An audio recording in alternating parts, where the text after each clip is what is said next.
is Monday, February the 16th, 2026. Good morning, and you're welcome to your perfect day start of the morning brief. I'm Kayode Okikulu.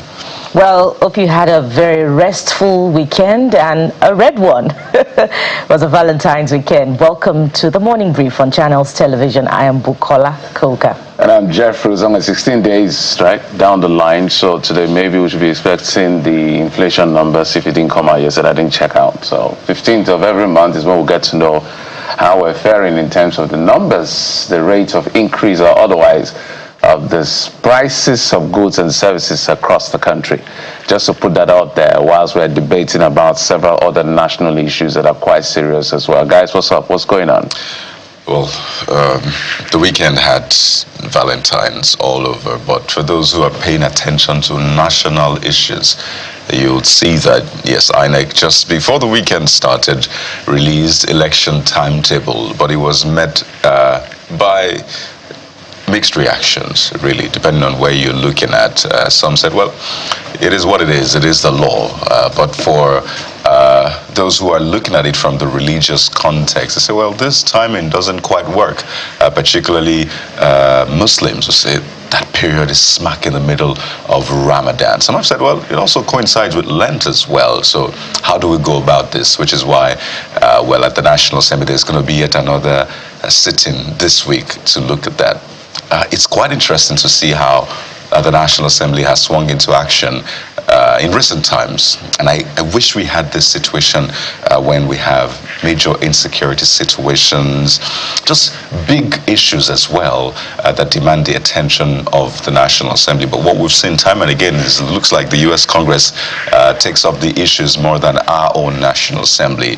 But that's also another talking point. Add to that the issue of electronic transmission of results. It has not gone away. The joint committees are meant to harmonize today. Hopefully we'll see what will come out of it. So if you're talking national issues, that is, there are lots of talking points. And I wonder if Senator Femi Bamidele's statement, when you look at it side by side, Mr. Mike Igidi's statement helps give more clarity or just makes things or make things vague yet again. I wonder your reactions, guys, seeing those statements over the weekend. You go first, Jeffrey. Oh, okay. Just need to...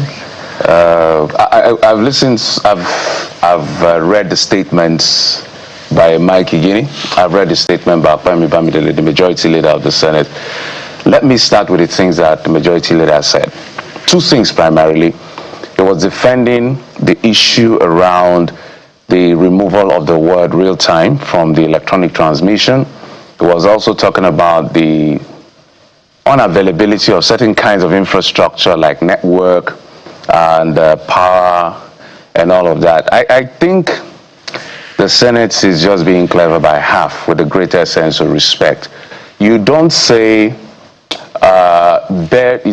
goats don't fly because it's not in their ability to fly. You don't cook salad. That's exactly what the position of the Senate is as far as this issue, especially that has to do with that proviso. I'm going to read that proviso for everybody to hear what it is exactly.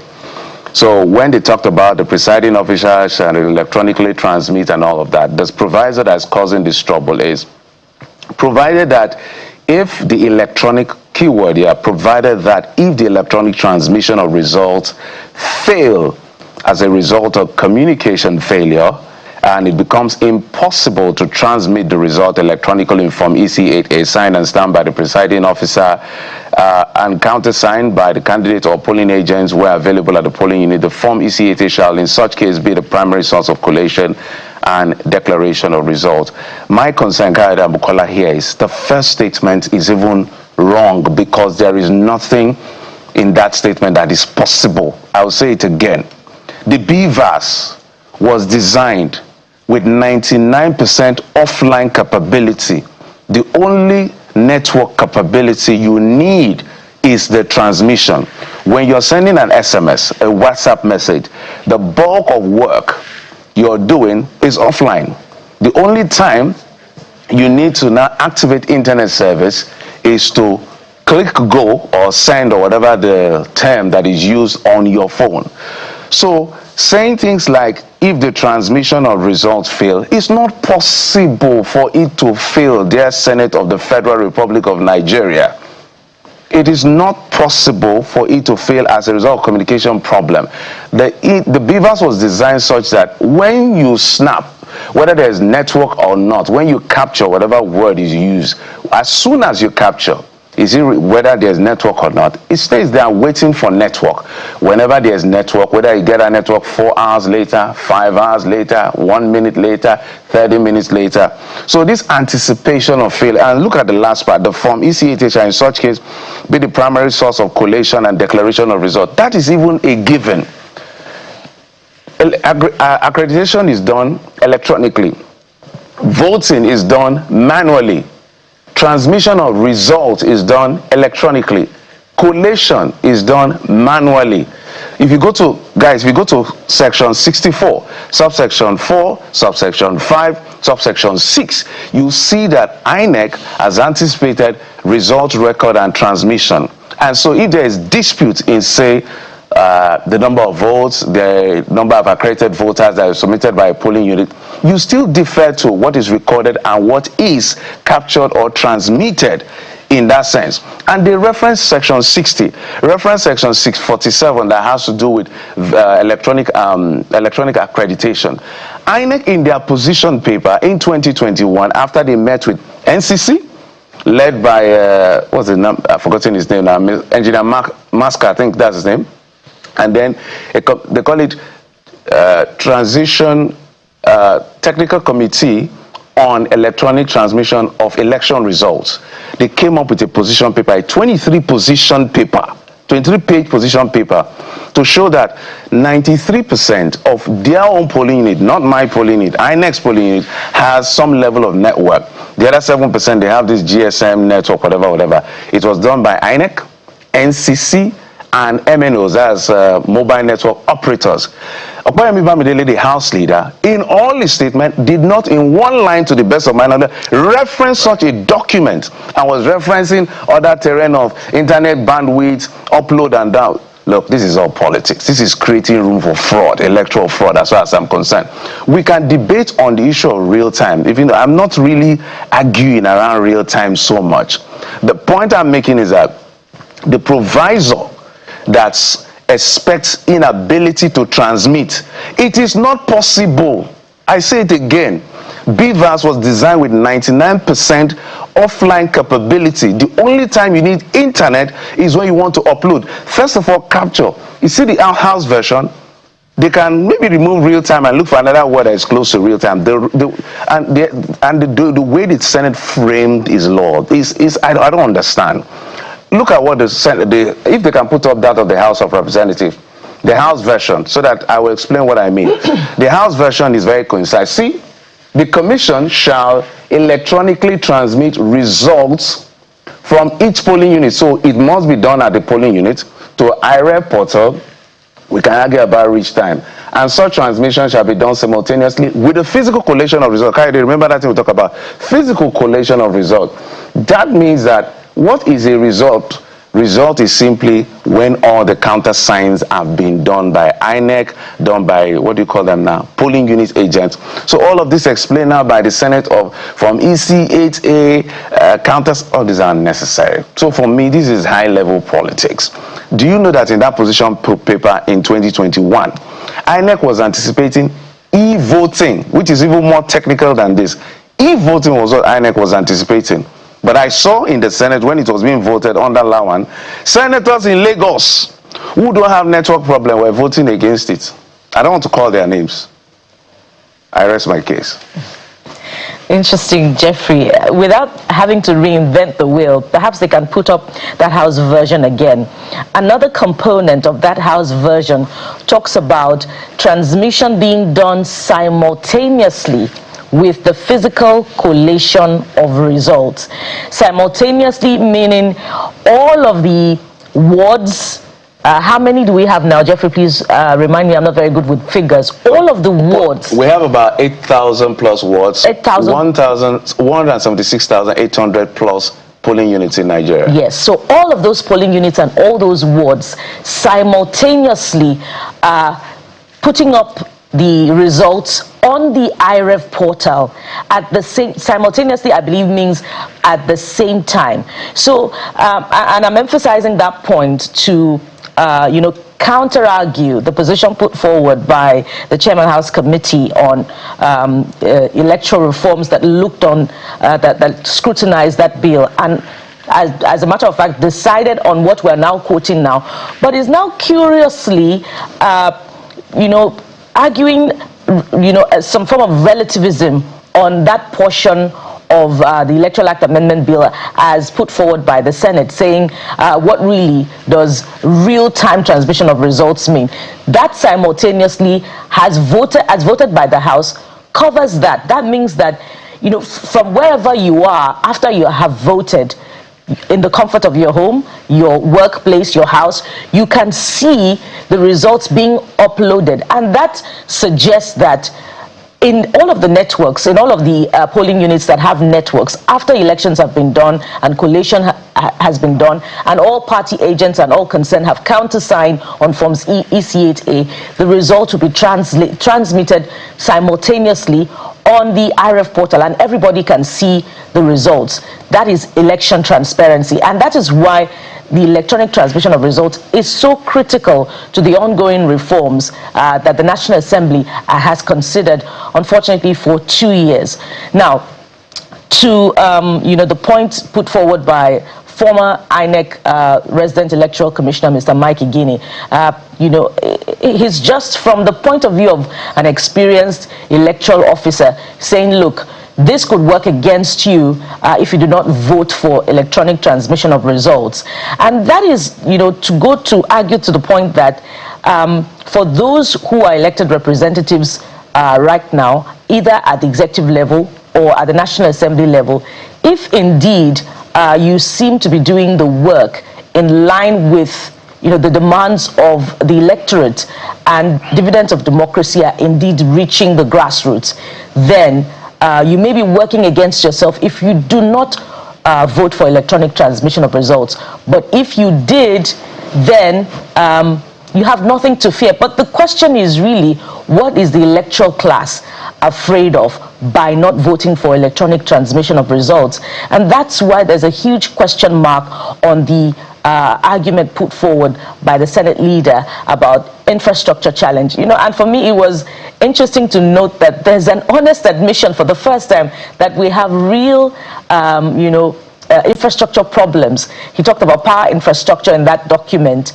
He talked about internet connectivity in that document, of course, which goes against the position paper put forward by INEC that brought us here in the first place, which acknowledged the challenge of human interference in our election management process, and as a result advocated for electronic transmission of results. But the part about infrastructure was an honest admission, which under different circumstances would have been argued against. But the point having been made, if indeed INEC itself had said in advance that in 93% of our polling units there is internet connectivity, why are our elected representatives putting forward arguments to the contrary that contradict the fact that is obvious on ground? And so this debate about electronic transmission of results will continue even beyond the point where the bipartisan committee, comes up with its position. But the question, more important question really, guys, is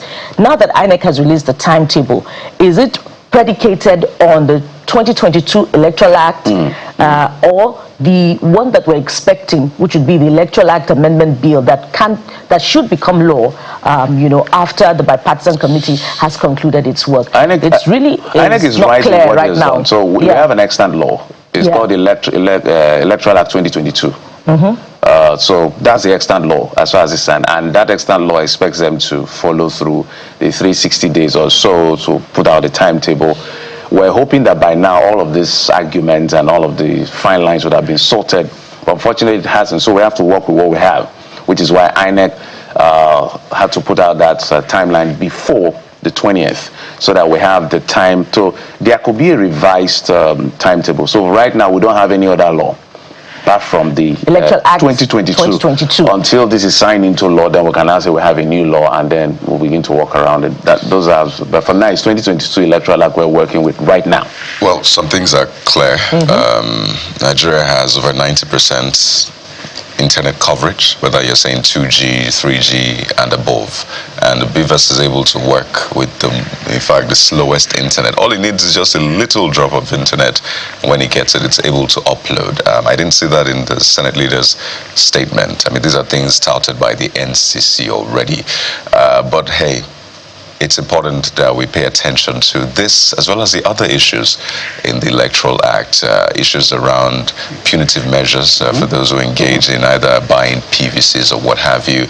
There are issues around even the identification itself. Can we have another form of identification, or can people print their PVCs, particularly for those with disabilities or those who are not able to get their PVCs for one reason or the other? They shouldn't be disenfranchised. So there are really lots of issues. Internal party politics as well. There's all of that process that would lead to who the flag bearer of the party is. Issues around litigation. When should litigation be done with before inauguration, or should we still have the case where we do it up until after it? So as much as electronic transmission is very important, you see the electoral process stands on various legs. So it's almost like distraction sometimes when you think about it, because I've looked at that provision and thinking, how would you manually transmit to IREV? Is it that you take the paper and write on IREV? I don't know. There's really nothing to me like manual transmission for IREV. So sometimes you think, is this a distraction? Is someone trying to take us for a ride? Is it that some people do not even understand what this process is about? Is this much ado about nothing, a storm in a teacup? As much as possible, we want all the legs to be strong. So let's dispense with this electronic transmission, but other legs, we must ensure they're strong. My position on that is that the manual transmission would be, taking the physical paper as was in the past to the collation. But that's already what's in the law. That's what Kari is saying, is that you can only collate physically. Manually, you can't transmit manually. How will you transmit? Would you take the paper and just slip it into the server? Then it's not been transmission anymore. Guys, it will be transportation. But that's what we have already. That's why I keep saying that there is nothing that will happen in 2027 that did not happen in 2023. It just take a subsidiary, delegated or inferior law, make it an act of parliament, so that even INEC did not give a proviso in the last election in his own guidelines, which is why everybody took them to the cleaners and said, why didn't you do this, why didn't you do that? Guys, before we let this go, I want to show them something. If a producer can put up the slide about the 2021 position paper. I want you to read, if you see what is marked there. That is the 2021 position paper when INEC was trying to sell this idea of electronic transmission, and even went ahead for e-voting. Look at those lines underlined. The Joint Committee also found that mobile networks adequately covered 93% of INEC polling units. The committee went on to allocate polling units to the 4 major network operators, Airtel, Glo, 9 Mobile, and MTN, for the purpose of transmitting election results. With the greatest sense of respect, a man I respect so much, one of the most respected senators, Payemi Bamidele, he did not reference this. So where did this is a 2021 document. And Jeffrey, and that also, recalls the point, which flies in the face of reason, really, by the way, of the Senate President when he said that Nigerians were misrepresenting the position of the Senate when they said that the Senate was voting for what, transpired in 2023, which is, exactly what would happen if we do not get electronic transmission of results. So it is the same way that results had been collated in 2023, that they would be collated in 2027. There would be no difference if we go by the Senate's position that there shall be electronic transmission of results, but with manual backup.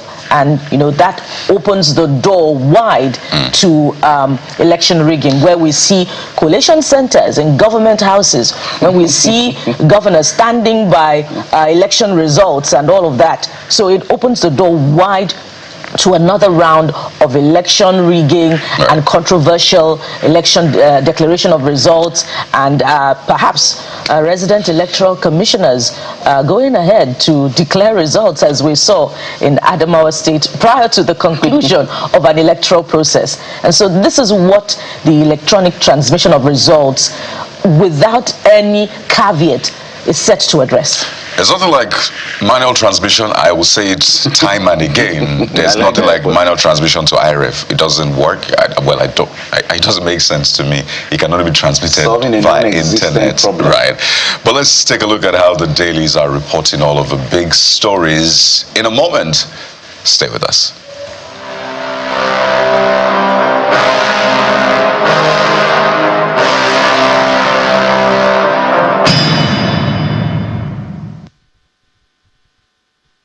We'll take a look at the Vanguard newspaper. Leads with no surprises here.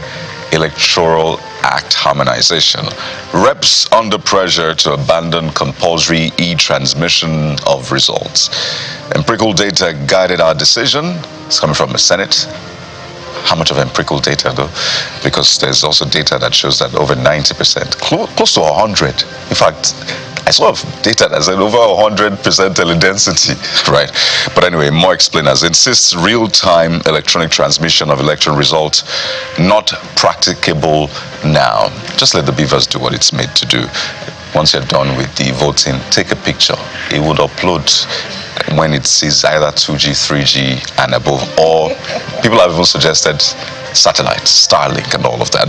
It's a page 5 read, but today is going to be a big day at the National Assembly where the harmonization will happen. But I must reiterate, our electoral process stands on various legs. So while we're talking about electronic transmission, we must not be distracted from the other major issues which we've outlined earlier on, because that is when we can say we have at least something close to a credible election.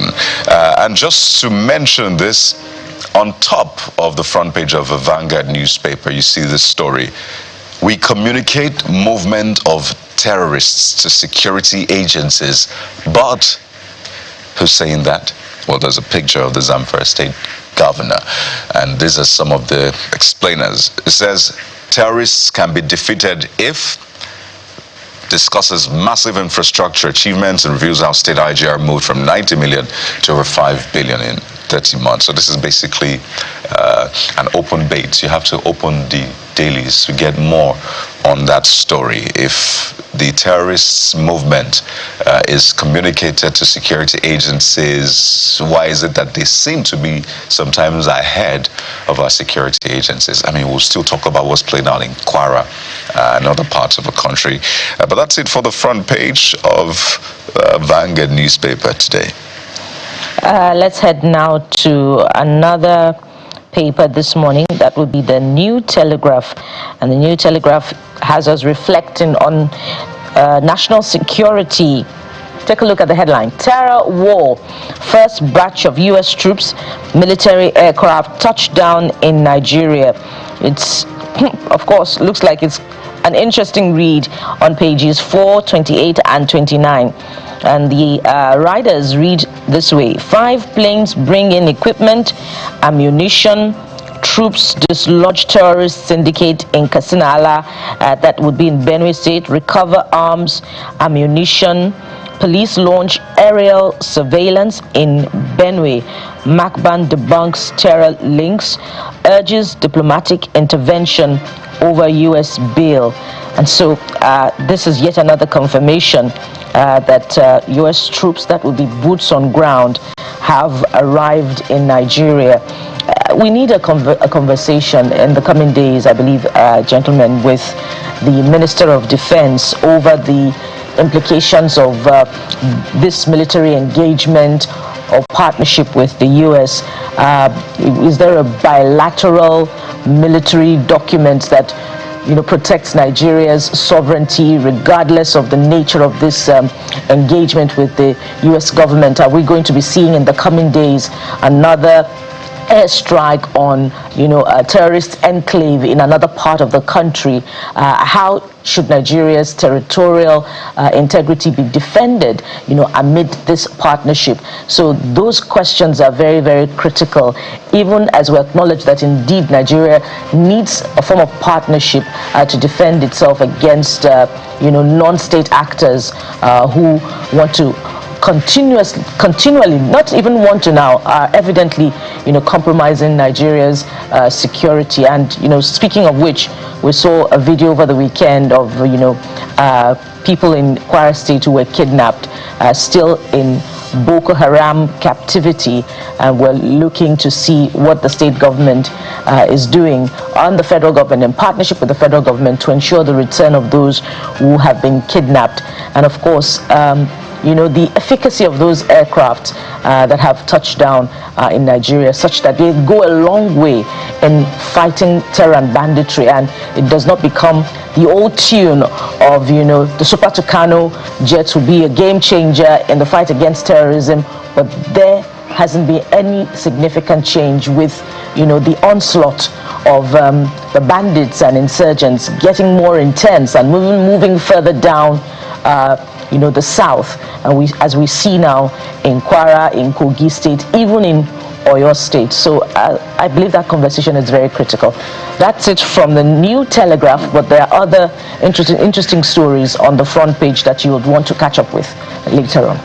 Whatever we can do to stop this terrorist, I agree with you that we need to understand the implication of having American boots on ground, but my guess is as good as yours. Perhaps these are part of the pressure being put out by the United States to make sure that they protect, in their own word, the genocide that is against Christians. They're also holding on to that position, no matter how the federal government pushes back. But more importantly is to make sure that our people stop dying and are being captured like chickens. We need to protect our citizens, whether Muslim, Christian, they don't worship any God. As long as they are Nigerian citizens, they need to be protected. Let's go to the Guardian newspaper. It's something that has nothing to do with national security or election. It has to do with the economy, because there's a knock-on effect when things happen at the ports in terms of tariff. Cost is passed on to the consumer one way or the other. They say port users pay more as Nigeria Customs Service recreates, or with a mark, multiple FX regime at 7% margin. You can see the inside picture shows that, according to the Guardian newspaper, NCS, that's the Nigeria Customs Service, has left the exchange rate for assessing tariffs and other exchanges at 1,451.6 naira per dollar, a band that is 98.9%, because I know that the exchange rate is around 1,350 or so now, above the spot rate, and nearly 100%, 100 naira premium on the weekly average official rate. And this is not right. I don't know what the NCS is doing about this, whether this is a bureaucratic problem, because when you talk about exchange rate is quite volatile. It could be stable, but it oscillates. Today against, tomorrow it loses, whether it's a dollar or it's naira, whatever it is. So if the exchange rate as at today, great work by the central bank in managing our exchange rate. I don't know whether this is full harmonization, because there's something they call managed float. Are we still doing managed float, or this is totally no form of subsidy at all? But whatever it is, we have gotten here at 1,350 from almost 1,900. So it's kudos to the government, but that has to reflect on some of these big importers who do business and import things. So if the exchange rate, as we know, in the open market spot rate is about 1,350 or 60, why are the people being charged at premium at 1,450 or in excess of that? So that's why the port operators, or the people that are into freight services, are actually complaining. For you and I, why we should get involved in the conversation is because, as business people, they never take on any costs. What they can do is to add to it so that they can still have some margin of profit, which is not cost push in terms of inflation. So I'm sure that the NCS is paying attention to this, so that this, whatever is the cause of this discrepancy between what is the spot rate in the actual market of 1,350 or 1,360 as against the 1,451, being used here, I think it has to be sorted, guys. Certainly. I mean, we have to ensure that we keep our fingers on all of those important areas. We mustn't lose sight of them. And essentially, that's why we have government to hold them to account on these issues, which they're meant to oversee. Let's see if we can take the Abuja Inquirer this morning. And the elections is, coming up really fast in the nation's capital, scheduled for February the 21st. So in a matter of 5 days, what do you call people of the FCT? FCTians? Nigerian citizens. Abuja residents. Abuja residents, because each state has their own, Abians and Ambrarians and the rest. But anyway, that aside, they'll be heading over to the polls for the FCT Area Council's election. I can see just right there on top of the big story, you see FCT decides, I'll support only those supporting Tinubu Wike. So what does that mean? His support, absolutely very important. But I wonder what the people who will then eventually either ratify his support or otherwise, what are they saying? I think largely there's a lot of attention paid to, and rightly so, right, your war chest if you're running for office. Yes, election is very, very expensive.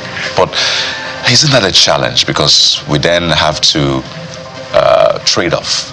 Right, the person that has the biggest war chest most times will be the most prominent and most likely to vote for. But that's usually not really the criteria for leadership. Leadership, good leadership, I should say, is based on your pedigree, your antecedents, your integrity, how well you're able to manage resources, how much compassion you have, how well you're able to make those hard decisions, and not just the size of your pockets, your wallet, or your dependent, or what's the word now? The person that sponsors you, your sponsor's wallet, that is the word. So FCT people, the ball is in your court in the next 5 days to really decide. But we'll keep our eyes on that and see how things play out on the program right here on Channels Television. So that's it with the look at the dailies out there reporting the big stories. You can see that controversy as well between the NSA and the former Kaduna State Governor Nasir El-Rufai. We'll take a moment now. When we return, we'll speak to security. We'll talk about elections. We'll talk infrastructure in Ogun State. Part 2 of the conversation we had last week. We'll talk about the state of Nigerians in South Africa as well as the conflict in Ebonyi State. It's a packed show. Stay with us.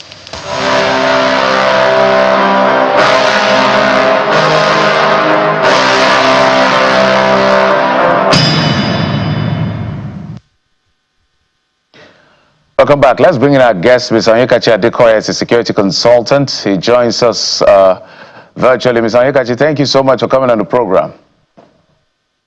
Well, thank you for having me, and good morning to the viewers. Let's begin what is of interest and is making everyone literally curious. The North Central is no longer news that they've invaded places like Plateau and Benue.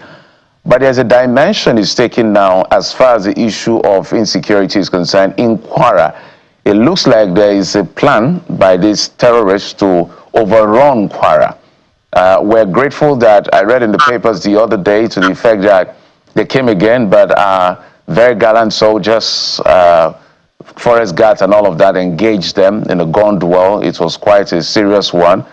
We don't know the outcome of that gun duel, whether there were casualties on our side as Nigerian forces or that. But why Kwara, I guess, is my question. Very good question. Nigeria now operates what we call in asymmetric warfare an elastic defense structure, which means that we're having to shape and form our own posture relative to the threats. And in a war of attrition, because Nigeria is at war basically, it's an asymmetrical war against the nation state called Nigeria. It is to the advantage of a nimble, highly dispersed group to keep our own military formations moving, to keep exploiting weaknesses, to remain mobile, to remain agile, to hit and run. And then to set up in terrains where they have studied and understudied and reviewed response and what it would be like, and to exploit those gaps. So unfortunately, we come on air and we say the same thing again. The federal government alone cannot resolve our insecurity problem because we will remain too flat-footed.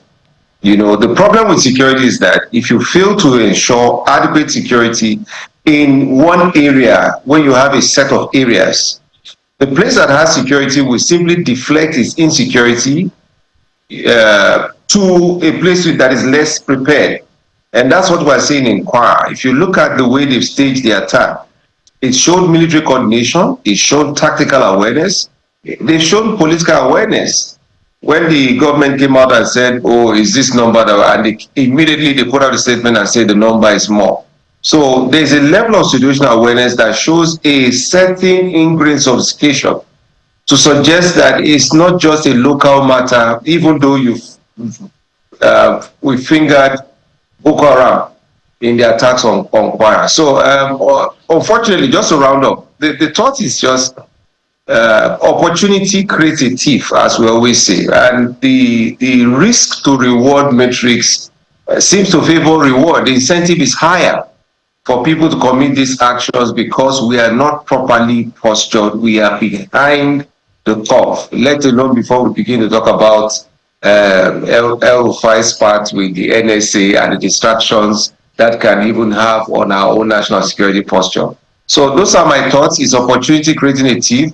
In Nigeria, we have over 923,000 square kilometers of landmass. There are more than enough places and spaces for determined, well-resourced, well-drilled, agile, highly dispersed group of people to act with impunity, to act with great reward and very less incentive. So that's what we keep seeing from Kwara to Edo to different places. It's just a matter of when, not if. And this is the point I keep making. So is it also a matter of when, not if, for the incursion of banditry and insurgency into the southwest? Because we've seen attacks in Orire local government in Oyo State. How are you processing the goal and the, factors motivating such attacks in Oyo State? And is it a matter of when before it gets further down to the southwest? Well, it's already in the southwest, which is why they did set up the Amoteku Corps. And then we've seen a number of successful interdiction by Amoteku. We've seen the Edo State also part, which sometimes we consider part of the mid-southwest or upper, lower south-south, whatever it is we call it. And their own vigilante corps also recording some success despite the overwhelming nature of the threat. So to say, is it a matter of when? That's a given. That's unfortunately a given. And the bigger problem is that there was a time when, you could have a national outcry if 5 people were kidnapped. Today, if it's 100, we're like, okay, it's not that bad. If it's 150, we've seen worse. So we are now at a point in our national psyche where it's been completely debased to a point where the value of human life is not where it should be. So it's not just when, it's happening. It's happening everywhere. It's happening. It's just about everywhere. And the politicians are like the president would give presidential directive. That I keep saying, what does that directive do? If you have a staged action against the state where they want to treat the Nigerian force, all the determined attacker must do is to bleed us out. And how do you bleed us out? We have only 200,000 soldiers. The military has over 31 operations in 31 states across the country. So you keep ensuring what you call probing attacks, testing our defenses, exploiting gaps in different parts of the country. And what would we do that is expected that we do? We'll come out to make a statement. The IG has directed personnel, the military has directed personnel.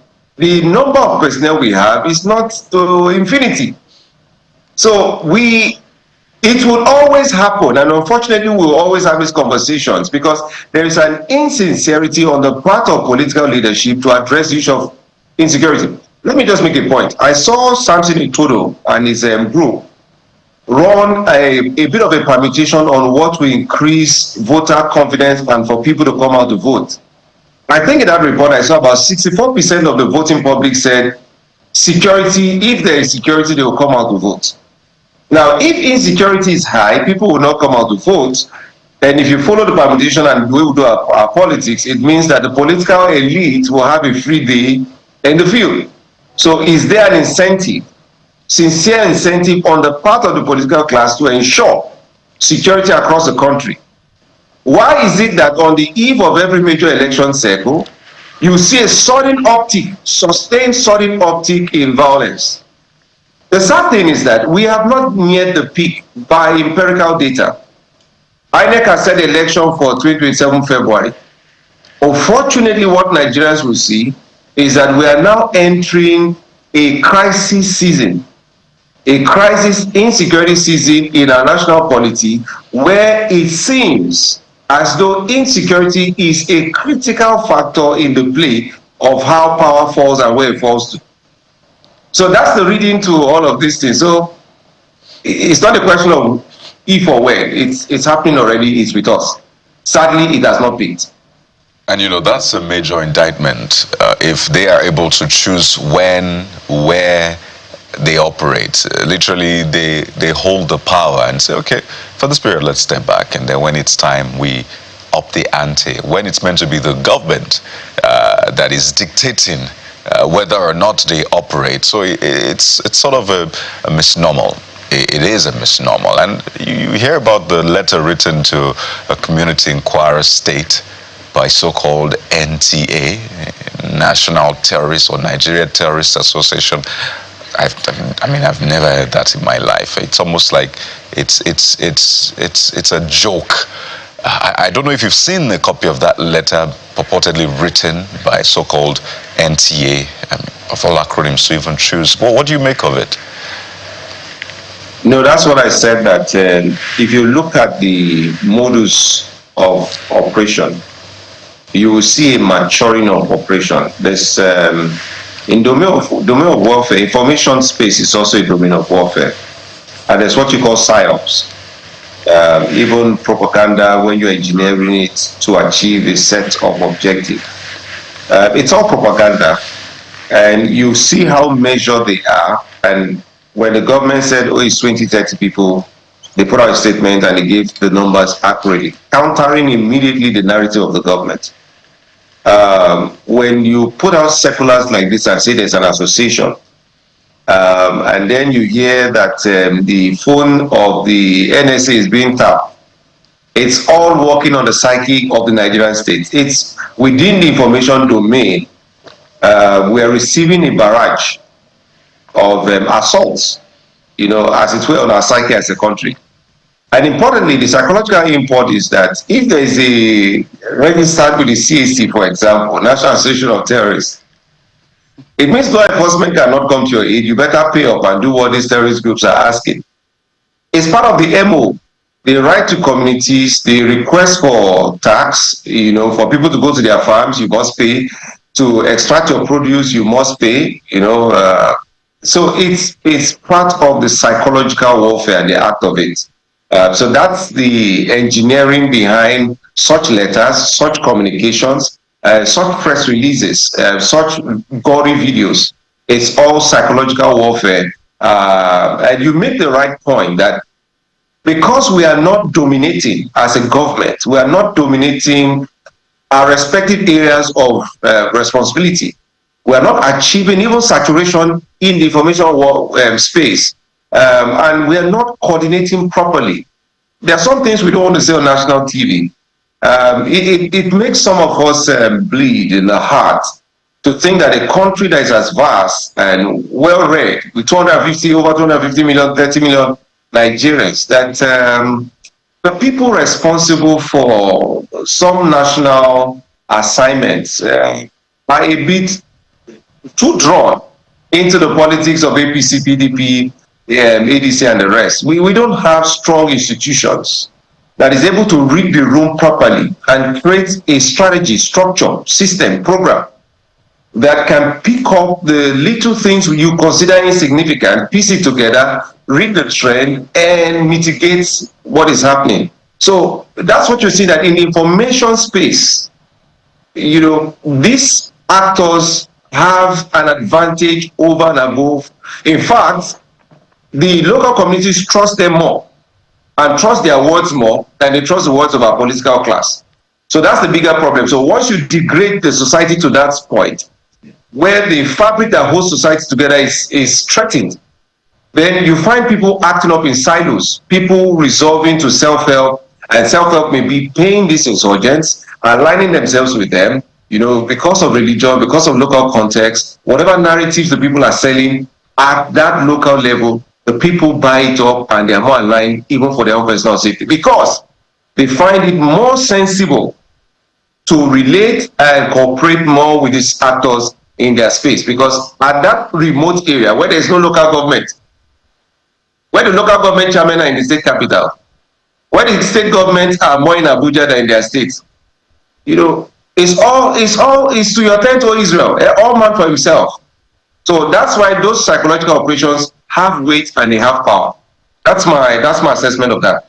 In winding down, Ms. Onyemsanyikachi, let's talk about, have we come to a point where we have now settled and normalized spike in insecurity prior to election cycle? Is that the country we now live in? Well, following the trend since 1999 and following what the data is saying, the worst of it was in 1999. The most violent election cycle was by record 2011. Unfortunately, we have been following election cycles and we have data since 1999. And yes, insecurity is a major factor in determining electoral outcomes in Nigeria. There's no doubt about that. The logic is, if you can destabilize the opposition in their stronghold, you lose, you cause them to lose votes, in their strongholds. And if the other party can do the same, so where people are trying to act out against each other, it's there. Then another thing is that insecurity is used as leverage. You've seen the Chibok girls case, you've seen in their number of adoptions of schools, to give the government a black eye. If the government says, oh, we are campaigning on security, you can quickly say, no, insecurity has worsened, and that becomes a campaign issue. Unfortunately, this is at the expense of the lives of Nigerians. Lastly, I think that I don't blame the politicians, because they have to do what they have to do. Sadly, in war, it's all strategy. But I blame the subnationals. For long, the politicians lied to us that Abuja is responsible for our security and that the governors are lame ducks who can't do anything. That is the biggest lie and psychological operation against the Nigerian state in their entirety. And I say without missing words that any governor that cannot ensure security of lives and property in his state should resign emphatically. And the people of the state should rise and go hold their state government responsible. The right of protest is enshrined in the Nigerian Constitution. A governor cannot be having access to security votes. A governor cannot be the chairman of the State Security Council, having all the resources of states, embodying the wills and the aspiration of the people at the subnational level, and just, normalizing security. Is not possible. You can look at the case of the Anambra State government, you can look at Abia State government, you can see where people are trying. And they are making efforts. The governors are not doing enough. And if they are playing politics with insecurity, we should call them out on it and make it a campaign matter. In states where insecurity is high, people should vote out the government and bring out governments that will ensure security. But if they cannot go to the polls, how do they vote? How do they vote out? That's another chicken or egg case. I hope that one day we're going to mature beyond this, what I call juvenile politics of using instability and the lives of our people as a joke just to score political points, whether it's orchestrated or by coincidence. Ms. Onyemsanyikachi Adekoya is the MD Aquiline Intelligence and Defense Consulting, a security consultant, joining us on the program to bring his expertise to bear. Thank you, sir. We appreciate your coming. Thank you for having me. Thank you. We still have a lot more to talk about: election, Ogun governance, issues in Amasi, in Ebonyi State, and then the lives of Nigerians in South Africa. So stay with us, we'll be right back.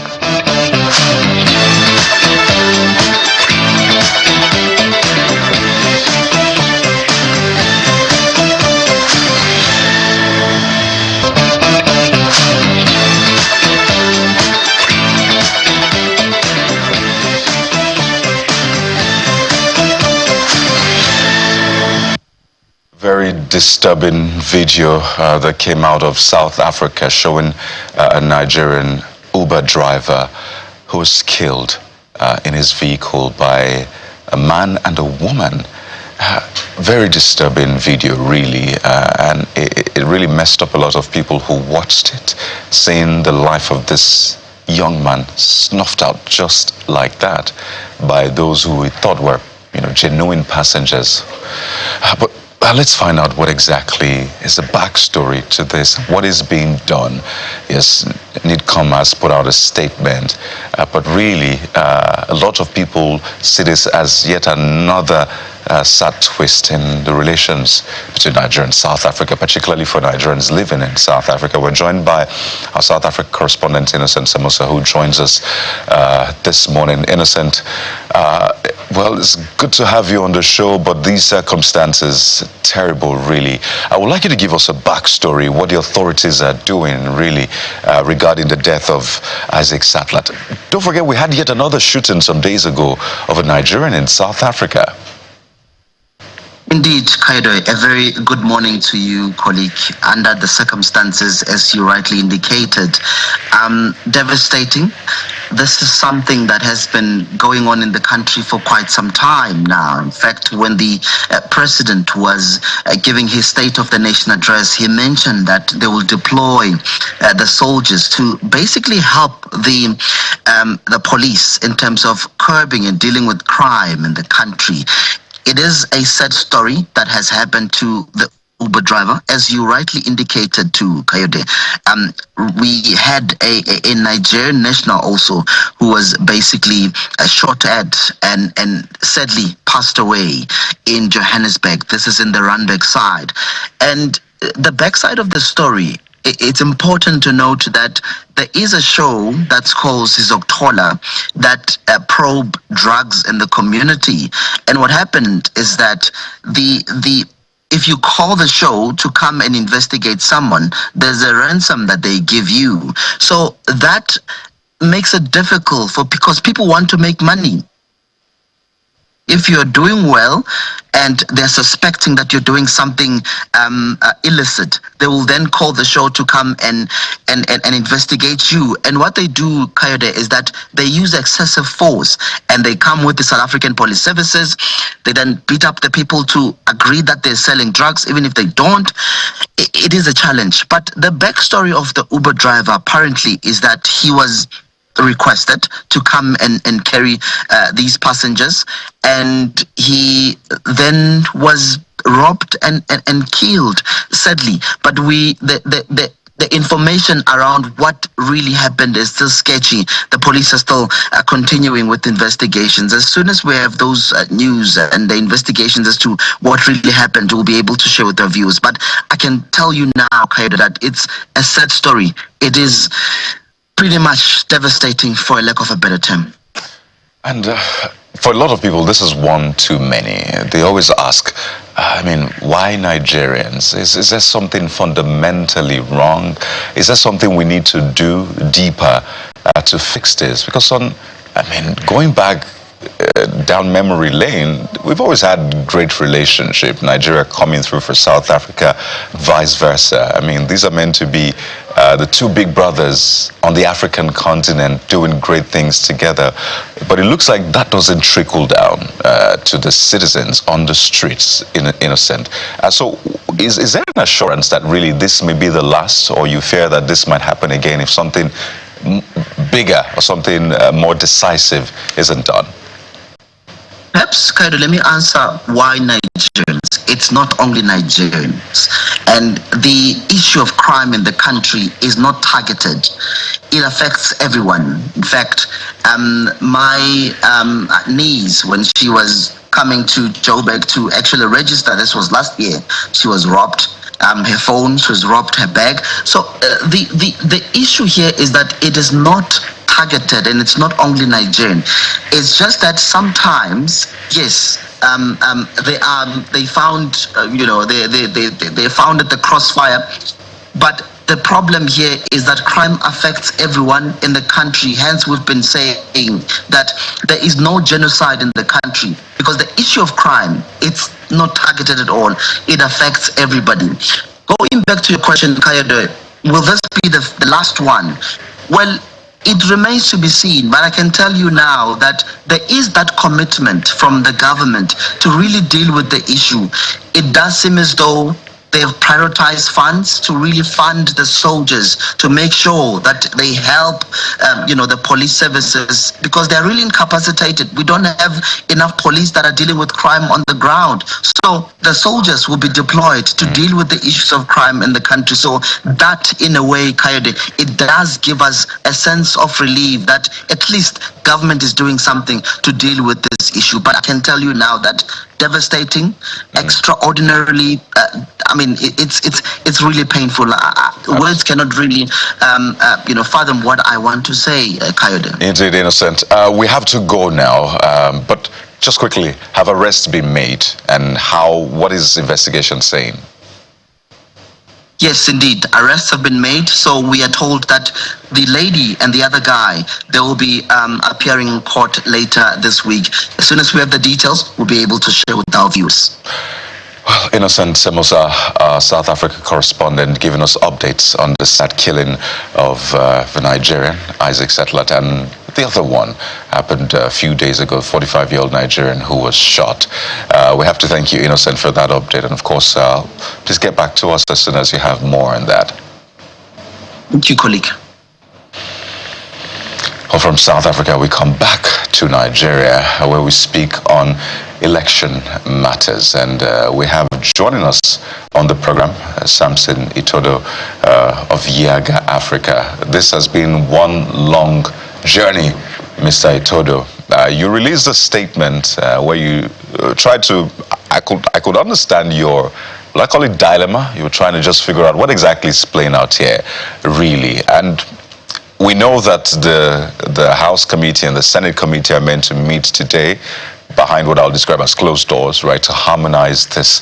What is your least expectation from that harmonization process? Let's start from there, then we can maybe walk back to other issues. Well, thank you very much, and good morning. My least expectation is that the Harmonization Committee will adopt the Senate position on electronic transmission of results, especially how they voted on clause 60 sub 3. And why is that my least expectation? It's my least expectation because it's a bit confusing what we are being told as a people. On one hand, NCC and INEC told the Nigerian people in 2022, prior to the 2023 elections, that 93% of polling units in Nigeria have network coverage. 3 years down the line or 4 years down the line, it appears these same institutions have now come back to say we don't have sufficient coverage.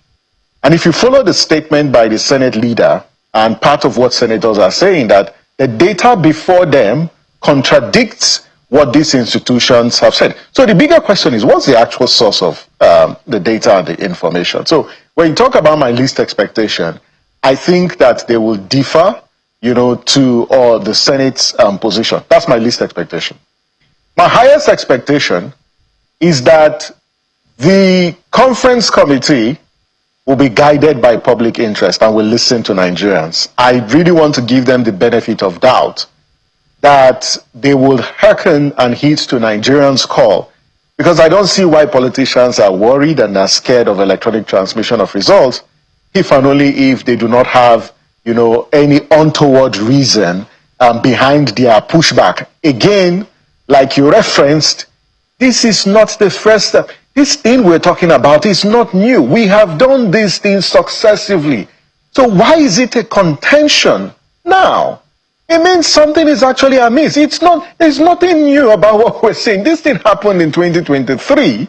And so the only difference now is we are complying or adhering to what the court said in 2023, that it's not sufficient to introduce this in your guidelines, and that's INEC guidelines. Put it in the law. That's what Nigerians are saying. So I don't understand what is this whole hoopla about this particular issue, except if there is something that our political elite are not telling us. Mr. Itodo, we had a fair time, looking at the gray areas and the implications for the Senate's position as it differs with that of the House. And one thing that has come through is INEC has, gone ahead to release an election timetable. But let's assume that, following the conferencing of the two chambers, that committee and the harmonization process is done, and we have a document different from what is obtainable in the Electoral Act Amendment 2022, what implications would it have on the electoral process for 2027? I imagine there are a gamut of implications that will come through. What should we be looking at and what should we be preparing for? Well, thanks, Bukola. In the article I published yesterday, it was very clear. We are heading for a constitutional crisis relating to dates of elections.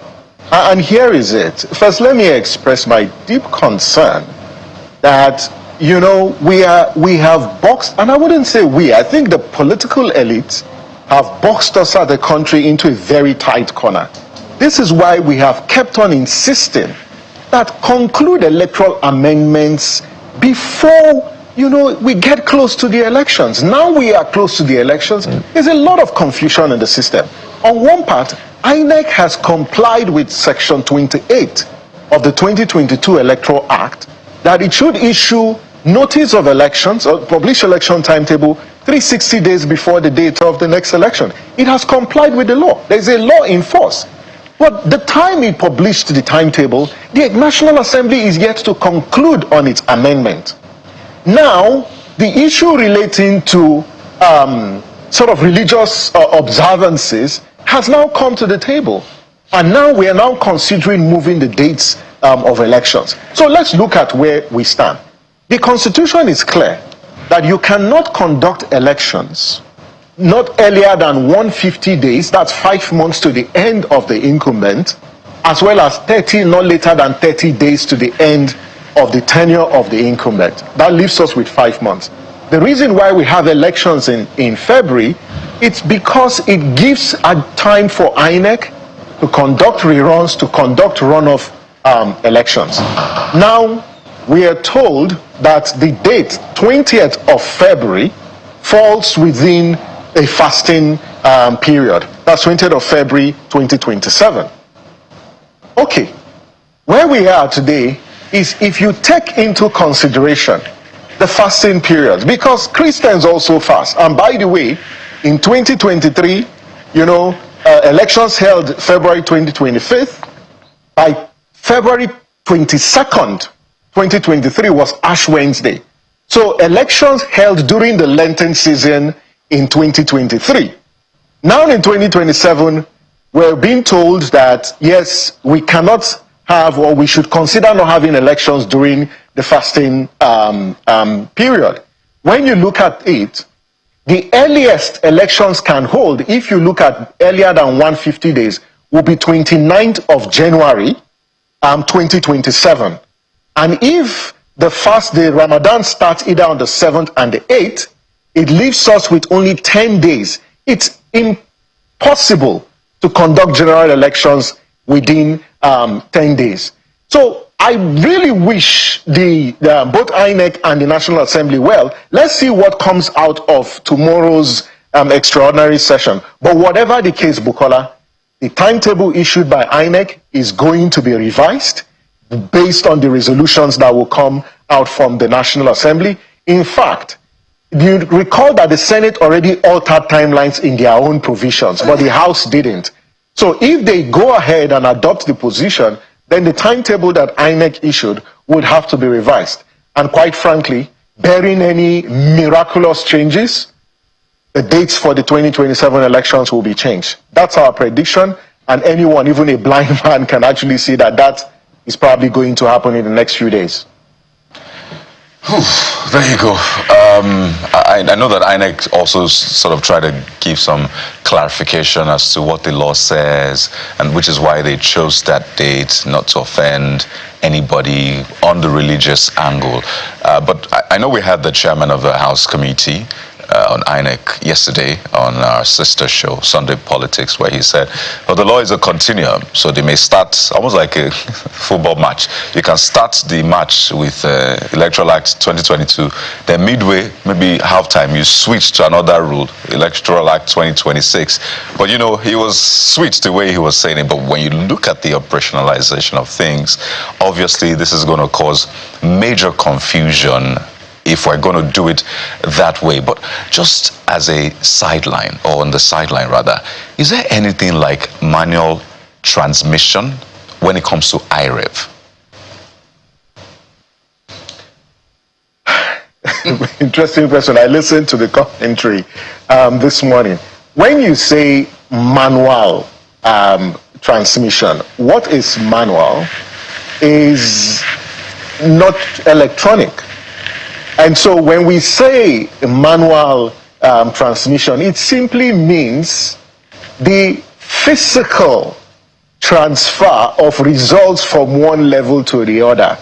In that case, you're not introducing technology that makes it automated. Mr. Todo, That's pardon what me. we mean when you say, yes. Pardon me, because I need to really understand this, and I'm asking you like a 5-year-old, right? What we have already is manual process for collating results, right? That is what is exactly in the law. That's what's in practice.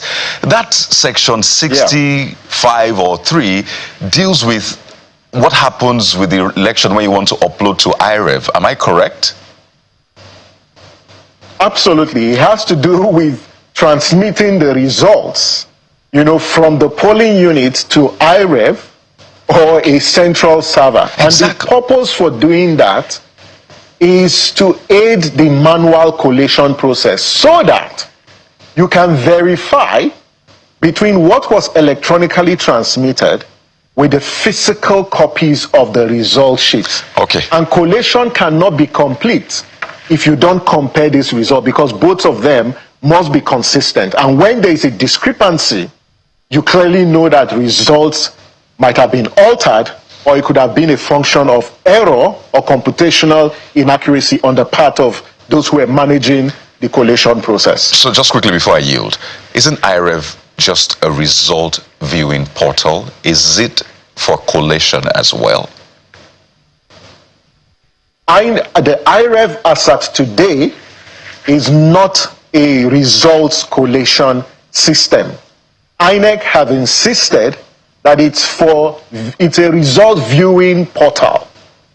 However, in INEC's guidelines, the results, though for viewing purposes, have to be used to compare the physical copies of the result. So the missing link, and I think what Nigerians also need to know, is that we need to expand the discussion to electronic collation. There's a difference between transmission and collation.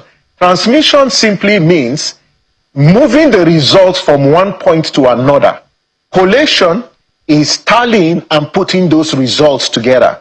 And I think what Nigerians are saying is we want electronic transmission, we also want electronic collation of results. Unfortunately, the electronic collation bit of this entire value chain is missing. We want to transmit electronically and then collate manually. That's the current system, you know, that is in place. And it's actually going to be a missed opportunity. If we don't have electronic transmission and we don't have electronic collation, there is a missing link somewhere. And this is why, you know, it is important for the National Assembly, you know, to listen to what Nigerians are saying And if they are elected to represent the interest of Nigerians, I see no reason why the position of the House of Reps on this particular clause should not be adopted. All right, in closing, Mr. Etodo, I just want to read a provision for your interpretation. Section 64, subsection 6, D, where during collation of results, there is a dispute regarding a collated result or the result of an election from any polling unit, the collation officer or returning officer shall use the following to determine the correctness of the disputed result. There are others, but I'm interested in D for the purpose of what I'm asking. The votes and results of the election recorded and transmitted directly from each polling unit where the election is disputed as prescribed under Section 64 of this Act. Isn't that what you're talking about? Not exactly, what we're talking about. Aside the result, but also the accredited voters transmitted directly. But you know how the court interpreted, that transmitted directly from the polling unit in the last round or the last cycle of elections. What we are saying, and the way the current bill has been drafted, is that at the end of voting at the polling units, once the results have been recorded on the Form EC8A, the presiding officer should transmit the results electronically, take an image of the result sheet, or the beavers can be updated with a software that enables the presiding officers to log in or impute the results as well as the accredited data to the IREV. And then when it gets to collation, and I think Nigerians need to pay attention to collation. It's not just, the polling units, because a lot of manipulations happen at the collation level. So that before a collation officer collates results, he or she needs to check what was transmitted from the polling unit on the IREV and the physical copy of the results. Because if there is a difference, it then means that between the polling unit and the collation, the results have changed. And this is why you need the electronic transmitted results to verify. And collation should not happen without that comparison between results transmitted in real time from the polling units to the IREV, because it will undermine the transparency and the credibility of the process. This whole debate is about transparency, and it's just unfortunate that we are just 1 year, less than 1 year to the elections, and we're still debating this issue. And if we're not careful, this is going to hurt the legitimacy, of the next election. And I just want to say that I'm very concerned that when we start tweaking our electoral rules on the basis of religious consideration, keeping in mind that we're a secular state, I think that we shouldn't set certain precedents that will not bode well for our democratic process. Well said, Mr. Etodo. We have to thank you for your time on the program. We must also say there are other legs that our elections stand on, and this must be holistic as much as possible. Mr. Samson Etodo of Yega Africa, I see that your battle is not over, so wish you the very best. It's our battle, our collective battle. Absolutely. We'll take a moment now, and when we return, we turn our attention to Ogun State. Last week we had one of the residents in the state who had been chronicling issues around bad roads in the state. And today we have a right of reply from the state government to speak to these issues and more. Stay with us, we'll be right back.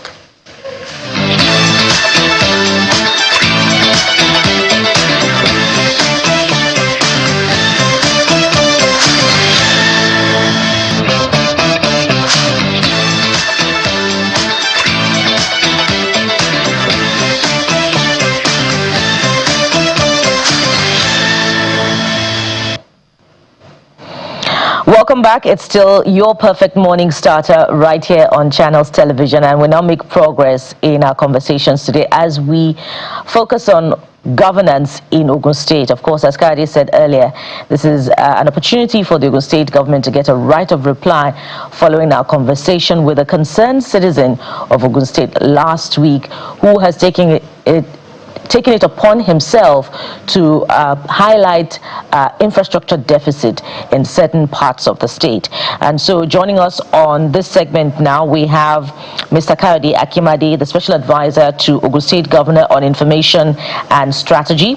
And we also have Mr. Ade Akinsoya, Commissioner of Works and Infrastructure, Ogun State. I am abundantly blessed, abundant amongst many men this morning. Good morning, gentlemen. Thank you for joining us on the program. Good morning. Good morning. Thank you for having us. Let me start with the Commissioner for Works. And so the gentleman took us through two local governments at least last week, Ifo local government and Ado-Duota local government. And I must say, I visited Ado-Duota local government recently, and in that area, the long stretch of road from Songwater down to Iju, the state of infrastructure there leaves much to be desired. And inside all of the communities, on that stretch of the road, I didn't visit all of them, but at least one of them had very poor infrastructure. And upon, interaction with members of the community, they say it's the same situation in other communities on that length of road. So tell us exactly what is happening. Is it just in a few local governments where there's this infrastructure deficit? Good morning, and thank you for having us here. Well, let's put things in context. If where we are today is a lot better than where we are 2019, when His Excellency Prince Dapo Abiodun CON came on board. The first thing he asked us to do was to set a target, look at all the bad roads in the state. If I tell you, we are talking in thousands of kilometers. And as of today, out of that deficit, we've done more than 1,600. So what we've done is go across the whole state, 20 local government, not to focus only in one particular area. We are working on rural roads, roads that have anything to do with food security, economic impact, school. So, as you said, it's so many of them, and it's just not possible to finish and work on everything at the same time. But having said that, we are doing a lot of work in Ado-Duota right now. The main road connecting that, the Lagos-Ota Abeokuta, which is roughly about 70 kilometers, is under being reconstructed right now. So that's a major road. And also, the first set of road we did when His Excellency came on board were in Ota local government.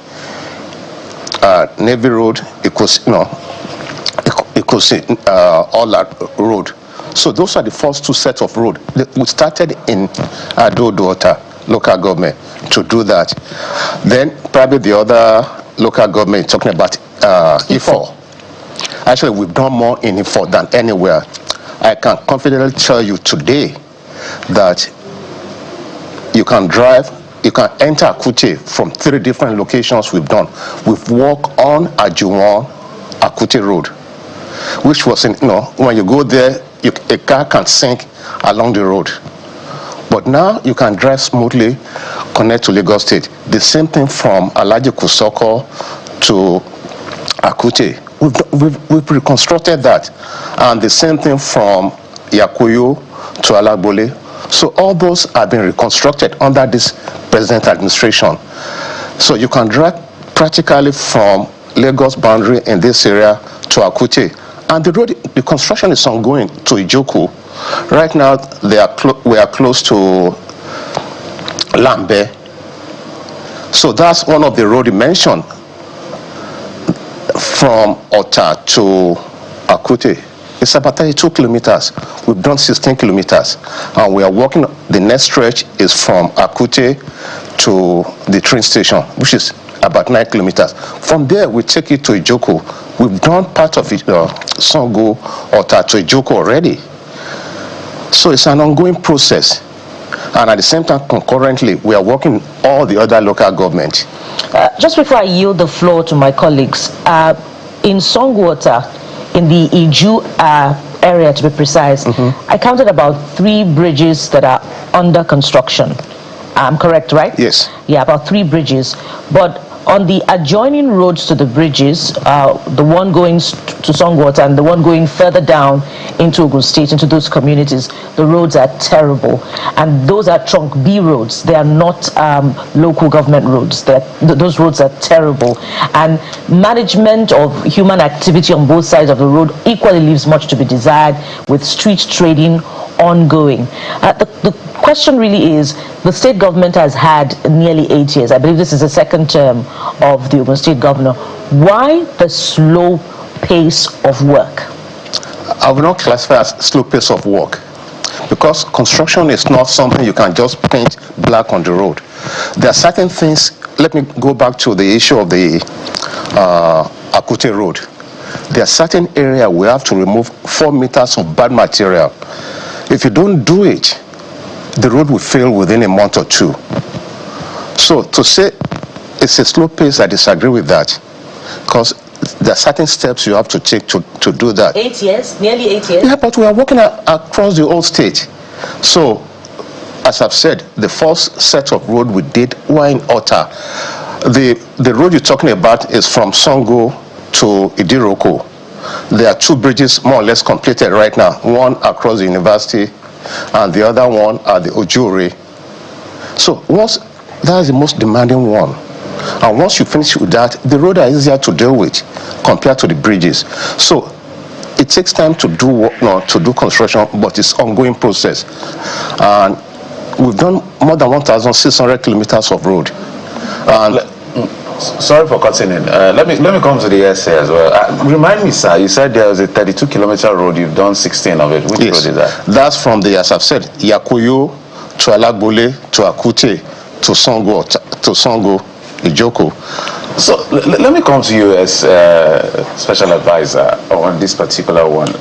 For me, if in 7 years, approximately, of a 32-kilometer road, you've done 16, that's poor by any stretch of imagination. The truth is that if you go around and ask questions generally, we're not saying the governor hasn't done anything. At least we can see the videos of some of the things he's done. But it looks like the general assessment seems to be like that Wabiodi, the governor, he's not doing well when it comes to infrastructure development. So for instance, now you have put up this road that has been constructed by the governor, say about 1,600 kilometers. But that doesn't invalidate the over 120 roads that the gentleman, the Pastor Kayode, has been talking about, because he's not just talking, he's showing us videos. So my question is the Ogun State governor and government really committed to infrastructure development, given the position of Ogun in the polity of things in Nigeria? Ogun is one of the perhaps the most industrialized states in Nigeria. So we should be seeing massive roads in Ogun State as far as industry is concerned. You get my drift, sir? Yeah, I do. First and foremost, I want to correct that impression that you've created that constructing 16 kilometers of 32 kilometers shows that we are not doing very well. In 7 years, I contextualize it. That 16 kilometers is not the only 6 kilometers that we constructed in Ogun State. And what we are talking about is just one portion of a local government. We have 20 local governments in Ogun State. And when the governor assumed office in 2019, he promised the good people of Ogun State that he will make sure that he democratized infrastructure facility within the 20 local government, not concentrating it on a particular stretch of roads. When you look at the Akute area, when you look at the local government, we've done not only 16, we've done in other areas.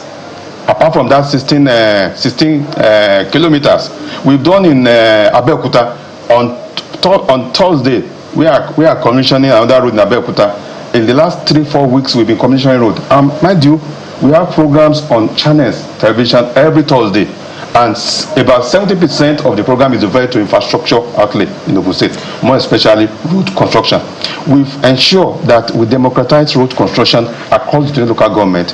And mind you, Ogun State, because of its proximity to Lagos, has an peculiar challenge of overflow of people movement from Lagos to Ogun State.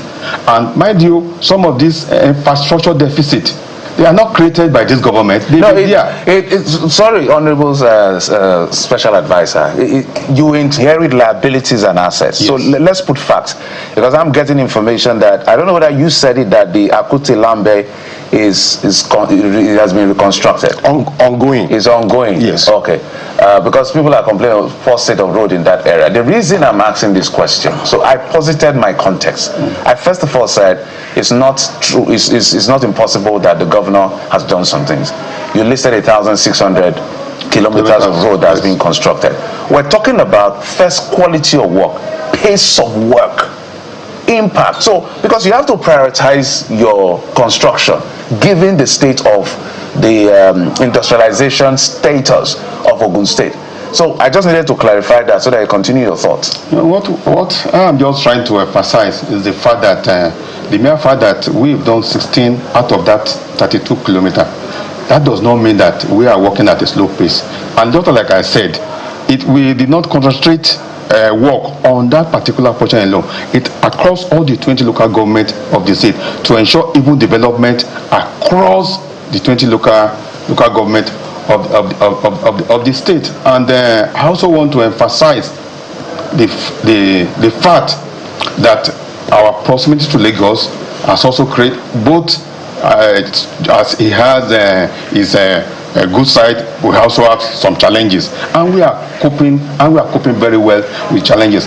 But what we find so uncharitable is a situation where somebody will come on the platform of television and only focus mainly on some of the challenges we are having and not acknowledging the fact that government have made effort in some particular areas. Because why will we not impute political motive to that? Because it's a situation where somebody comes around that, well, the governor has done this and done this in this area, but we also need this to be done. But a situation where you painted a picture as if nothing good has happened in Ogun State, it's unfortunate and it's unacceptable, because we must call a spade a spade. In the last 6.5 years, the governor has ensured that he built roads, even taking charge of some federal roads across the state. And I also want to emphasize the fact that in Ogun State we have the longest federal roads across the state. The Lagos-Abeokuta road stretch, about 70 kilometers that the commissioner mentioned, is federal road. And you recall, and I think it was on channel television, when the governor made effort during the last regime to go and begin to rehabilitate that road, the federal minister for work then on your platform said the governor dare not go to that road because it is a federal road. Even at that, the governor moved to the road. So before I let you go, sir, before I yield to the Akute Lambe that you're talking about, when will it be completed? I expect, yes, by August. August this year. Yes. You know one thing. Yes, go ahead, sir. One thing you need to also know is certain things you can't do during the rainy season. So if you do that, it's going to make the road of the condition worse. So you have to balance. When I said 16 kilometers, the additional road within that community we've done, that's Ifo 2. I mentioned Ajuwon, Akute. That's not along that axis. Akulis, Okearo, that's not, it's a different road within Ifo 2. You have Alaji Kusoko. So all those are there also. So when you're looking at that area, it's more than 30 kilometers alone. Okay, give us a sense of just how much of roads were bad when you came in, because you mentioned that when this administration came in, the governor gave you marching orders. Let us know just how much of roads are bad, so we know the work at our hand. So do you have an idea of how many kilometers of roads in Ogun State are in a deplorable state as we speak, or when you did your findings? Oh, that's easy too, because I have the catalog of all the roads, more than 4,000 kilometers. 4,000 kilometers. Yes. Wow, that's huge. And the government has been able to do 1,600. Yes. So that's less than half of the 4,000 kilometers. We are still ongoing. I understand. I'm just trying to put No, I'm not telling you, but imagine if other people have done something similar, we won't be where we are today. Clearly, I can mention roads that previous administrations failed to even touch, and a lot of people have commended this government for doing it. One of them, Alagbole Road, after the bridge, it said that one side has been done, the other side has been left undone, and that is causing traffic. Do you want to quickly speak? Yes, I can. I mentioned that that's one of the road came in. Yeah. If you look at that road, after the bridge, when you're in Lagos State, it's called, I think it's called Dozie. Yeah. It's 2 lanes. Everybody is going that way. If you have 3 lanes coming into it and you go to 1 lane, traffic will back up on this area. So from Dozie to, fortunately, it's my last name, the next street, Akisoya, Adibowale, you are going to have tail back up into Ogun State. Right. So it's not something we don't want to do, but you need to look at the traffic management. And that also has relieved, once we've constructed the Alhaji Kusoko to Denro Ishasi, Akute, that's alternative route people are using. Yeah. So if you go there right now, just to mention, because we're getting lots of messages, and just to say that we're dealing with Ogun State today. Your state is going to be next wherever you are, because it's an important conversation. Yeah, no. We must commend the Ogun State government for coming to speak to this issue. So Ijebu de Okeowa down to Ijebu Ife and Ijebu Itele, we understand is bad. I'm just mentioning some of the roads that have been sent. The Ota Road as well, Songo under bridge to Jore, Ota to Aton along Idi Roko Road, Agbara Aton Road. I know some of them are federal roads as well. I know you've mentioned that. But just to let you know, these are the roads people are talking about. Let me call out another list. Mopol Junction in Tele, Fakale Junction in Remo, Olosun Road, Ijulov Road. I'm going to forward some of these roads to you. But give us a sense of the goal of the government before you leave office. How much of these roads do you plan to do? And you want to assure the people of Ogun State that at least this is what we'll be able to give to you before we call it a day. Oh, I don't know who sent the list for that to you, because the Aton Lusada Agbara is not correct. It has been done and it's ongoing. When we came on board, that road was not passable. You have lots of trailer falling off on that road. If you go there today, I can definitely tell you it's not what they are saying. No, reconstruction is ongoing. One side is already completed. But at least there's a lot of traffic as a result of that. No, I was there not too long ago. So one side is where it's 3 lanes. It's been diverted during the construction of the other side. You have to manage that. Yeah, that's what I'm saying. Yeah, so that, no, but a lot of traffic is not, I'm saying. If a road that is meant to take a lot of cars is now taking ×3 because it's being diverted, so then naturally there will be traffic there. Not necessarily. See, the issue there is we as driver are impatient. I see. So if they follow the traffic management laid in place, there won't be. But that's just by the way. I appreciate the context. Okay. What is the target for you? Let's give the Ogun people a promise. What's the target? For the roads that will be completed before you leave office. 4,000 kilometers. We are looking at getting more than 50% done, because right now, lots of not counted there. We have a lot of roads planned to be commissioned. Yeah, we've shown some of them. Yeah, no, you haven't seen them. Yes.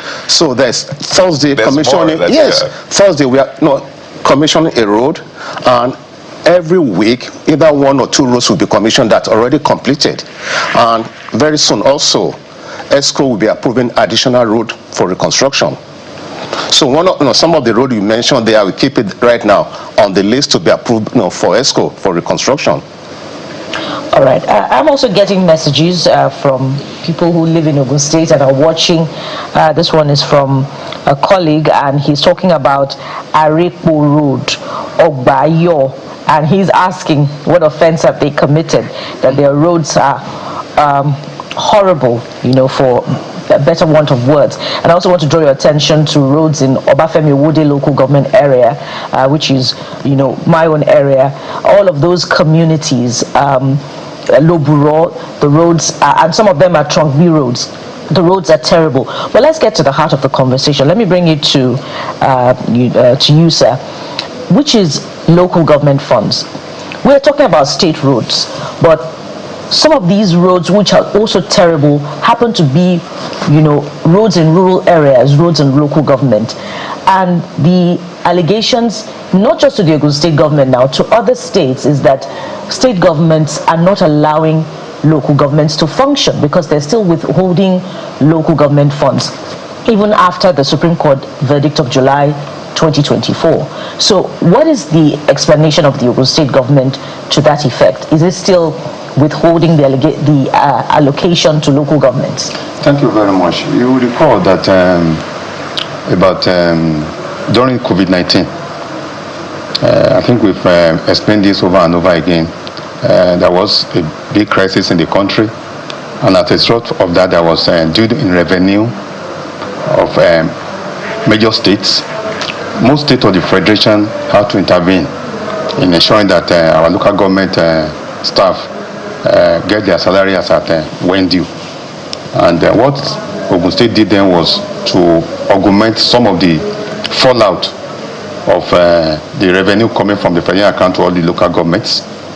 The augmentation is not a free money, because it comes from a particular fund to ensure that at least government function effectively and efficiently. And in the local government issue is also very contentious because of the Supreme Court ruling and the Constitution. I am aware of this JAC, Joint Allocation Account of local government, and which the state and the local government will put resources to share evenly. When you look at it, there are certain funds that are put on first line charge to local government. And what brought about this JAC? It seems as if we forgot it easily. What brought about was a complaint some years back by members of National Assembly, the public, even labor leaders in local government. At that time, some local government chairmen went on investing on so many projects, and as a result of that, they couldn't pay their workers' salary. That was the era of zero allocation. And when it happened, the National Assembly, in its wisdom, made a law that, okay, for this not to happen again, let us have a joint JAC account where the state and the local government chairman will sit and to determine how this money is shared. And how is it being shared? They will look at the fund for first line charge, which include payment of workers' salary, and local government. If you are working in another local government, you are the staff of local government service commission. You are not the staff of that local government. You can be posted from one local government to the other. So therefore, they will put that fund for the salary of workers. The traditional institutions, health institution, and many other something, they will put it collectively, pay those ones that I went to, and the remaining one will be used for development of local government. So by your explanation, you are admitting that your government is refusing to comply with the Supreme Court verdict. Hence, the state of infrastructure deficit that we're seeing in Ogun State. And this is not about Ogun State. This is, a general trend in most states of the Federation. You're saying that by that constitutional provision of JAC, the state is unable to comply with the Supreme Court verdict of July 2024. That's what you're saying. I'm not saying that. You are just. But how much is Ogun State government paying to the 20 local governments? I don't have the records there, but I'm aware that Ogun State government has released several amount of money. I think Ogun State is planning to release close to about 300 to 500 million naira for infrastructure within the next few days. But the monies are released to them as at when due. No, let's be clear. I don't know what was obtainable then, but every money, federal allocation, is clear who gets what. It only comes to JAC because, as at that time, which has now been changed but not been effected, comes to JAC so that the administrative costs primarily. Doesn't mean you're going to touch the local government money. If 100 or 500 million naira is meant for the local government, it comes to JAC. Maybe 50 million can go to administration, whatever you collect. But the main money, that's why we know how much from federal allocation goes straight to a local government. So I don't totally kind of agree with that position as it is right now. All So right. I just need that clarity. Yeah, indeed, But we Ogun could State is stretch not the tampering argument. What we're saying the is local that, sir, government, what we're saying here is that it's not the prerogative of the government of the state, of any state, to determine how much it will give to local government. It is not Ogun State government that is giving money to any local government. They sit down, all the 20 local government will be there, including the only person representing the state government is the commissioner for local government and chieftaincy affairs. The governor is not signatory to the account, and he has never attended their meeting, and they have their chairperson who attend the meeting with other chairmen and some traditional rulers. Mr. Kimadi, you said earlier that it's about 500 million that goes to local government, but you're not quite sure. I said, but what I'm telling you is that in line with allocations, federal allocations that we get reports from every month, it's not 500 million naira that should go to a local government per month. I'm sure that you agree with us on that one. But we must anchor at this point. We must anchor at this point. We're totally out of time. Can I come back to one thing you said about your local government? Yeah. Obafemi, I think there's a lot of work going on in Obafemi. I don't know where you live. Obafemi Wode. We've completed the Mowe or further. The ongoing is Magboro, Makogi Road. All right. So, which is one of the that's one of the projects we inherited. All right. So, and also we've completed the Arepo, the journalist estate. So, and also maybe not on your side, but on the towards Abeokuta area. There's a lot of work going on. Yeah, there's so many areas to draw attention to, but we must anchor at this point. And thank you very much, gentlemen. We've been talking with Mr. Kayode Akimade, SA2 Ogun State Governor on Information and Strategy, and of course, Mr. Ade Akinsoya, Commissioner for Works and Infrastructure, Ogun State. Gentlemen, thank you so much for finding time to provide context and insight into the work of the Ogun State government on infrastructure development. Thank you, sirs. Thank you for having us. Thank you. We'll take a moment now. When we return, there's more from the subnationals, not necessarily infrastructure development now, but national security as far as Ebonyi State is concerned. What exactly is happening in Amasiri and also Eda communities? Find out after this break.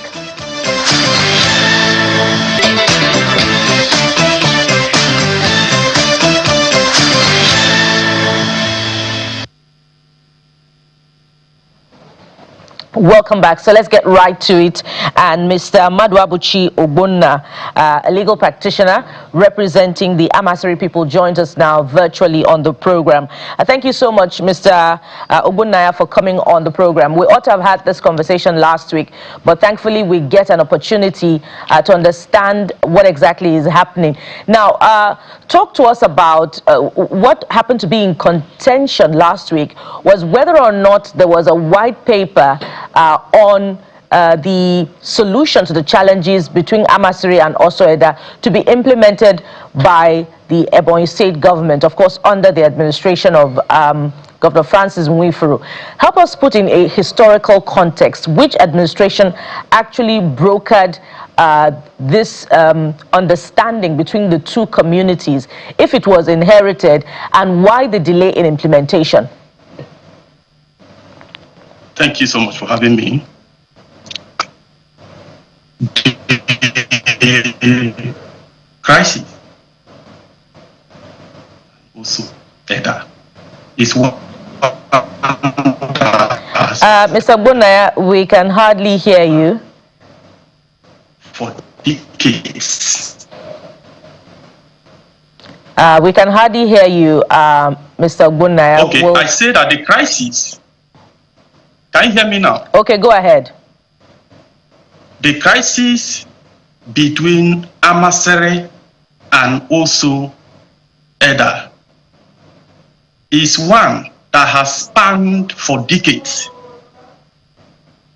That crisis has from generation to generation been managed, and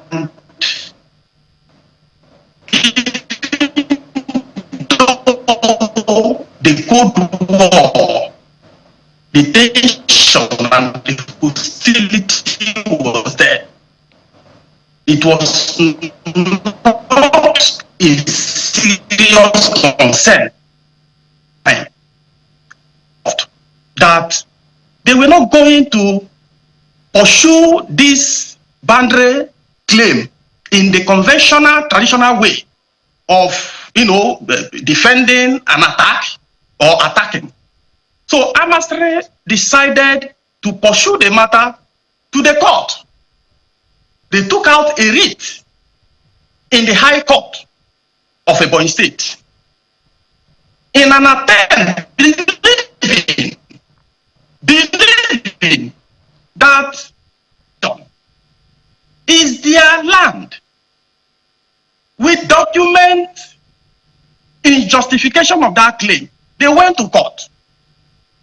While in court, the governor, in his wisdom, said that Amasri should withdraw this matter, that he has a way of resolving this matter without litigation. He does not want Amasri to pursue the matter in court. Remember, the reason why Amasri went to court is because they needed a judicial pronouncement in order to nip this issue on the board. Why that happened, Amasri came back. The Ndukwe part of Amasri in particular decided it was a serious issue, whether they should withdraw, whether they should not withdraw. Some people voted in favor, some said no. But because the governor cannot be disobeyed, in obedience to the governor, the matter was withdrawn, waiting for the governor to come and resolve the matter. Remember, prior to this incident, the previous government, successive administrations have proffered solutions, attempted to manage this issue to the point that even the immediate past administration came up with demarcations of this disputed land and decided that these are the issues. They identified the land, they decided to share it in their way. Parties agreed. They were waiting for white paper to be raised. That was how the administration ended. Now, when this administration came in, presided over by His Excellency Francis Nwifuru, the question was, Mr. Governor, if the already existing white paper to enable these communities understand their boundaries. Mr. Ogbonnaya. He did not refuse. Mr. Ogbonnaya, pardon me. I'm sorry. He said that. Pardon me. I need clarity on whether that white paper was raised, because you said in the last administration the land was demarcated to the satisfaction of both parties. They were waiting for a white paper to be raised. Was it raised by the administration of former Governor Dave Umahi or not? Okay. But the report is there. The white paper has not been raised. The governor is aware of the report. The governor decided to embark on another exercise of demarcating the land when there is already an existing demarcation in the state record. These people said, if you cannot demarcate this land, that is why they went to court. Now, the governor said you must withdraw it. After the withdrawal, in accordance with his instruction, they were waiting, made press conferences, railroad petitions, made appeals, sent people to lobby for that implementation. It was dragging, and all we were experiencing was attack upon attack, that it became difficult. All right. To say that either community A or B is the attacker, or that this one is the defender. Mr. Ogbonnaya, we really must anchor at this point. Unfortunately, we started this conversation late, but we must thank you very much for helping provide context to this. We will, of course, give a right of reply to the Ebonyi State government under this administration to help us understand why there are allegations of attack, and of course what is being done to ensure that the killings stop. But just before we let you go, help us understand this one. what is your understanding of the killings in also community? And if you can also attempt this in another 30 seconds as well, what documents can the Amasiri people lay claim to as having been the rightful owners to the disputed land areas in Oso? Good. Amasiri have said copiously they are not aware of this attack. They are not aware of this attack. There's no reason for them to embark on this attack. And they have said, Governor, if you know those who are responsible for this attack, kindly engage your intelligence to fish them out. We will assist you to fish these people out. What did the governor do? You discovered an attack in a neighboring community, despite the fact that Amasiri people have also been complaining to you of an attack. Immediately the attack was reported, you imposed curfew in Amasiri, deployed the military to take over the community, deposed all the traditional rulers, sacked all the government appointees, stopped children from going to school. In fact, gave an order that no child in Amasiri should be allowed to register national exam. In fact, the governor went ahead to say that if you're an Amasiri person and you're found in the state capital, you should be arrested, apprehended, and sent back home to be dealt with by the military. The military has taken over a peaceful community, as I speak to you, only because the governor says that an attack that happened in a neighboring community was carried out by persons from Amasiri. And we are saying, today, the only thing that works in Amasiri community is the quarry company. The governor has stifled every activity, both human activity, hospital does not work, schools no longer function, but the quarry company continues to work effectively because the governor decided by a style I can call colonial arrangement to cede this company to neighboring communities. All right, Mr. Madbabuchi, as I speak to you, we can only hope that peace returns to both communities, Amasiri and also in Ebonyi State. We'll get the Ebonyi State government, of course, to also react to some of the issues that you have raised. Mr. Madbabuchi Ogun is a legal practitioner representing Amasiri community in Ebonyi State. Thank you so much for coming on the program. Thank you. And of course, here's where we drop the anchor on the program for today. Thank you so much for being there. Of course, Sunrise Daily is up next. It promises to be a great week, guys. And just before we go, we here at Channels Television are mourning the death of our dear colleague, Bauchi Bureau cameraman Kenny Ben, who died yesterday at the Abubakar Tafawa Balewa University Teaching Hospital.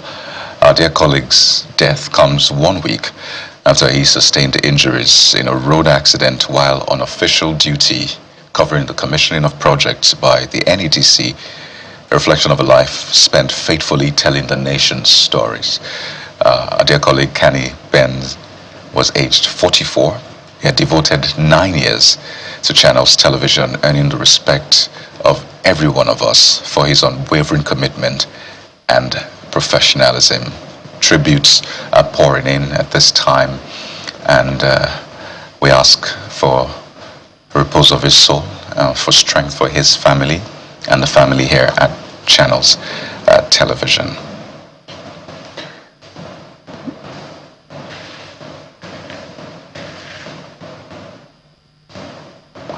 Thank you, Kani. Thank you for your service. God be with you. That's it on the program. I'm Jeffrey Ozama. Bye-bye. Bye now.